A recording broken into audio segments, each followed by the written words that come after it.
Hello दोस्तों। बात मुद्दे की नहीं, बात लॉजिक की करते हैं।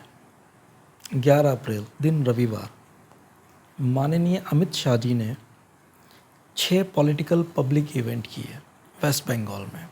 सभी जानते हैं चुनाव चल रहा है, जिसमें 3 road show, 2 town hall meeting और 1 पब्लिक मीटिंग शामिल है। और इसकी जानकारी माननीय गृह मंत्री जी ने अपने ट्विटर हैंडल से एक दिन पहले भी दी। बाकी मीडिया ने उसको सुर्खियों में जगह दी।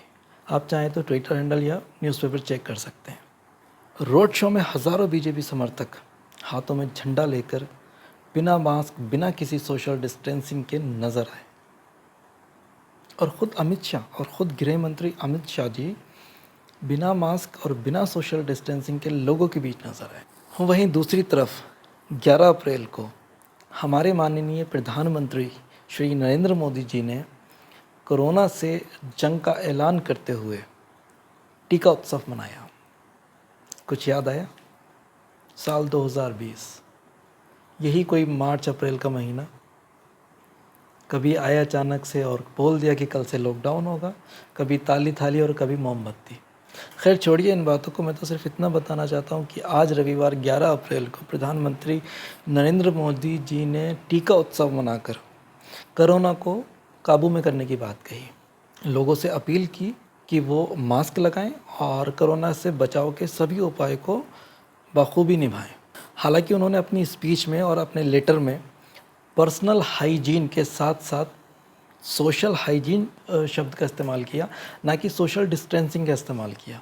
क्योंकि आप लोग जानते हैं चुनावी माहौल है, रैलियां भी हैं, रोड शोज़ भी हैं, और रैलियां और रोड शोज़ के अंदर सोशल डिस्टेंसिंग का तो सवाल ही नहीं होता। उधर स्वास्थ्य मंत्रालय ने रविवार को यानी कि 11 अप्रैल को जो आंकड़े प्रस्तुत किए वो चौंकाने वाले हैं। देश में अब तक एक दिन में सबसे ज़्यादा मामले रविवार 11 अप्रैल को ही दर्ज किए गए।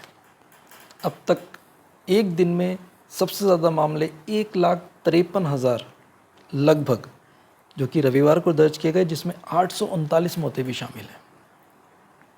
देश में अब तक टोटल कुल केसेस की संख्या लगभग 13.5 मिलियन हो चुकी है। ज़रा गौर कीजिए, रविवार यानी 11 अप्रैल देश में एक दिन में सर्वाधिक कोरोना के मामले दर्ज किए गए, जिनकी संख्या 1,53,000 के लगभग है, और इसमें 839 मौतें भी शामिल हैं। ठीक इसी दिन यानी कि रविवार 11 अप्रैल माननीय प्रधानमंत्री द्वारा एक उत्सव मनाया गया जिसका नाम है टीका उत्सव, और साथ ही लोगों से अपील की गई, लोगों से रिक्वेस्ट की गई कि वह मास्क लगाएं और कोरोना से बचाव के सभी उपायों को फॉलो करें।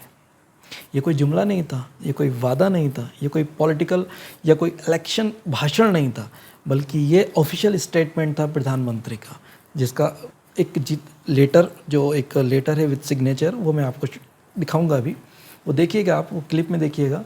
तो ये एक official statement of the prime minister, यानी कि हमारे देश के प्रधानमंत्री द्वारा एक ऑफिशियल स्टेटमेंट है।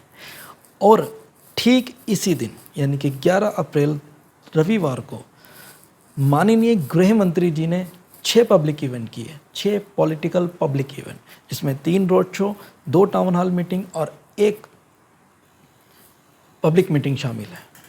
अब आप ज़रा बताइए, और वो भी बिना मास्क के। आपने अगर आप वो ये फ़ोटोज़ देखेंगे आप, तो इसमें आपको साफ दिखाई देगा कि अमित शाह जी बिना मास्क के हज़ारों लोगों की भीड़ को उत्साहित कर रहे हैं, फ्लावर फेंक रहे हैं। उनके आजू बाजू जो लोग खड़े हैं उनके कोई मास्क लगा नहीं है, और किसी जगह लगा है और किसी जगह नहीं लगा नहीं है, लेकिन अमित शाह जी के मास्क नहीं लगा है।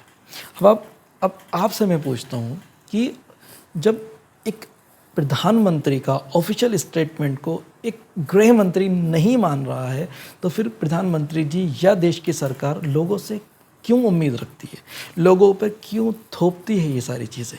आपके लिए सारी चीज़ें ओपन है, आपका इलेक्शन चल रहा है, लोगों की ज़िंदगियों से ज़्यादा आपके लिए इलेक्शन हो चुका है। आज देश के अलग अलग हिस्सों में जो कोरोना के केसेस बढ़ रहे हैं, वो दिन ब दिन बढ़ते जा रहे हैं।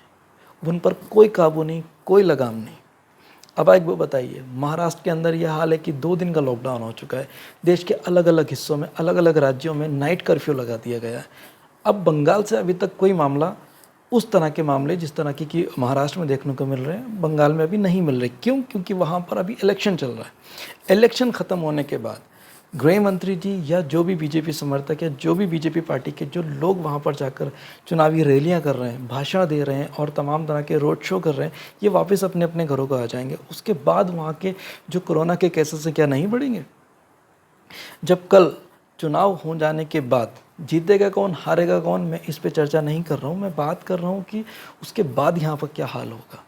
क्या यहाँ पर भी वैसी स्थिति होगी कि वीक में 2 दिन लॉकडाउन लगे, या हो सकता है स्थिति इससे भी ज़्यादा ख़राब हो?